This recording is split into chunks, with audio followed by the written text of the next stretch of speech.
ದೇವರು ನೆನಪಿಗೆ ತಂದುಕೊಳ್ಳುತ್ತಾನೆ. ನೀವು ಎಂದಾದರೂ ಜನರು ನಿಮ್ಮನ್ನು ಮರೆತಿದ್ದಾರೆಂದು ಭಾವಿಸಿದ್ದೀರಾ? ನಿಮ್ಮ ಬಳಿಗೆ ಜನರು ಬರುವುದು, ನಿಮ್ಮನ್ನು ಮಾತನಾಡಿಸುವುದು ಹಾಗೂ ಅದರಿಂದ ನಿಮಗೆ ಸಂತೋಷವಾದಂತಹ ದಿನಗಳು ಇದ್ದವು. ಅವರು ನಿಮ್ಮನ್ನು ಬಹಳವಾಗಿ ಪ್ರಾಮುಖ್ಯರೆಂದು ಪರಿಗಣಿಸಿದರು.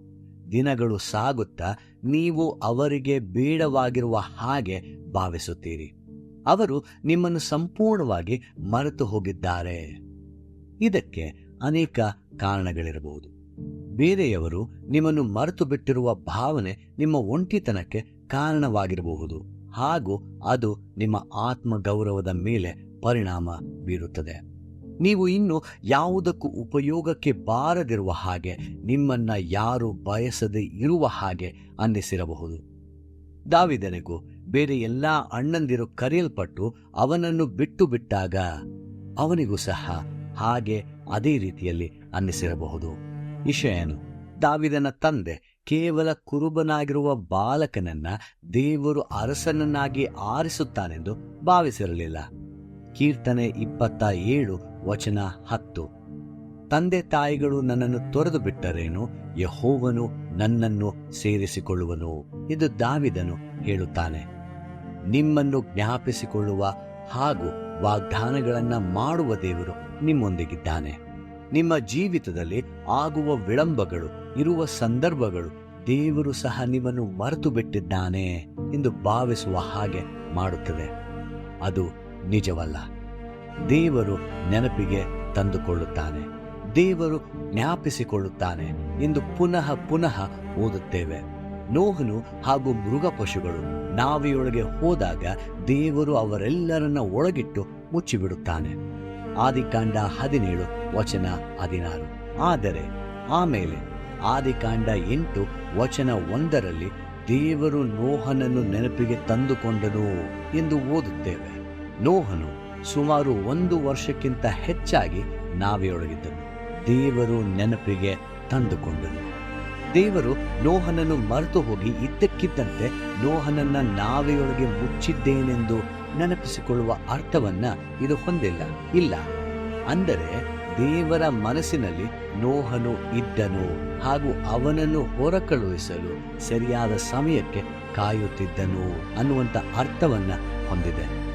ಸಾರಳಿಗೆ ದೇವರು ಹೇಳಿದ್ದು, ಸೂಚಿಸಿದ ಸಮಯದಲ್ಲಿ ನಾನು ತಿರುಗಿ ನಿನ್ನ ಬಳಿಗೆ ಬರುತ್ತೇನೆ, ಬಂದಾಗ ನಿನ್ನ ಪತ್ನಿಯಾದ ಸಾರಳಿಗೆ ಮಗನಿರುವನು ಅಂದನು.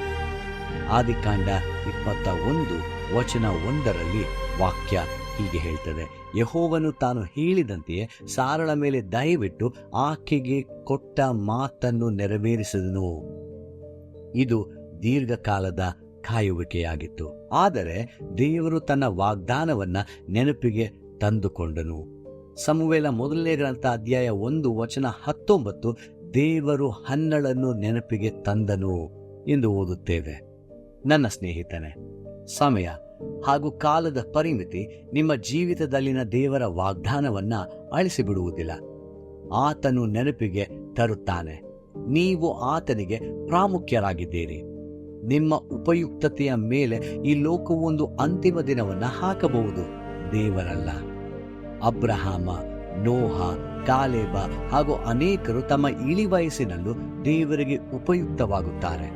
ದಾವೀದನು ಒಬ್ಬ ಯುವಕ, ಸಣ್ಣ ವಯಸ್ಸಿನ ಸೇವಕಿ. ದಾನಿಯೇಲನು ಹಾಗೂ ಅವನ 3 ಸ್ನೇಹಿತರು ತಮ್ಮ ಯೌವನ ಕಾಲದಲ್ಲಿ ದೇವರಿಗೆ ಉಪಯುಕ್ತರಾಗಿದ್ದರು. ದೇವರು ಎಸ್ತೇರಳು, ರೂತಳಂತಹ ಯುವತಿಯರಿಗೂ ಉಪಯುಕ್ತವಾದುದನ್ನ ಕೊಡುತ್ತಾನೆ.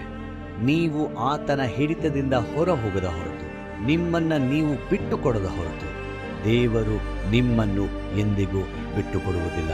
ನನ್ನ ಸ್ನೇಹಿತನೇ, ದೇವರು ನಿನ್ನನ್ನು ನೆನಪಿಗೆ ತರುತ್ತಾನೆ ಎಂದು ತಿಳ್ಕೊಳ್ಳುವಲ್ಲಿ ಉತ್ಸಾಹವಿರಲಿ. ನಿಮಗಾಗಿ ಉತ್ತಮ ಯೋಜನೆಗಳನ್ನು ಇಟ್ಟಿದ್ದಾನೆ. ಸ್ವಲ್ಪ ವಿಭಿನ್ನವಾಗಿ ಈ ತಿಂಗಳು ಏನಾದರೂ ಮಾಡುವಿರಾ?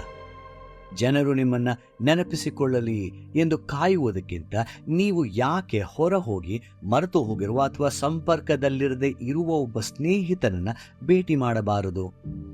ಅವನ ಅಥವಾ ಆಕೆಯ ಮುಖದ ಮೇಲೆ ನಗುವನ್ನ ತರುವುದರ ಮೂಲಕ ನಿಮ್ಮ ಮುಖದಲ್ಲೂ ಆ ಕಳೆಯನ್ನ ಕಾಣುವಿರಿ. ಮತ್ತೊಮ್ಮೆ ಹೇಳ್ತಾನೆ, ಅವನ ಅಥವಾ ಆಕೆಯ ಮುಖದ ಮೇಲೆ ನಗುವನ್ನು ತರುವುದರ ಮೂಲಕ ನಿಮ್ಮ ಮುಖದಲ್ಲೂ ಆ ಕಳೆಯನ್ನು ಕಾಣುವಿರಿ.